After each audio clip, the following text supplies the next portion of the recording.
2-day investigation, there was a total of 65 coins that materialized. There was no sequence in the years or anything. I mean,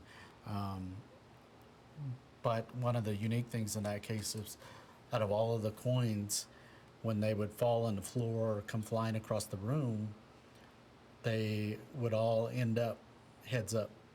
Sometimes they would spin around and then fall over, but out of all 65, they were all heads up.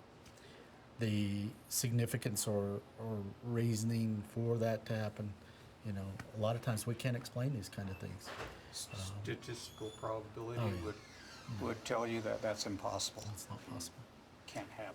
What about when you're doing these investigations and these things follow you home? How do you deal with it, mentally? How do you shake it off? In the case with the coins, it did follow us to our residence, and it followed me and one of the investigators to his residence. He had this fruit basket. At the very bottom, it had grapefruit in there. And as I had walked in there, this knife right here was within a block of wood that contains the knives.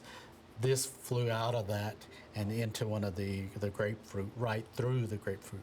And the investigator was a good friend of mine. He was quite frightened, but I reassured him that these kind of things do have that kind of power. But, if it had wanted to harm us by making the knife out and hit one of us, it could have done it very easily. But I reassured him it didn't do that. And so a lot of times, like John mentioned earlier, you can't give in to that fear. You can't give it that power over you.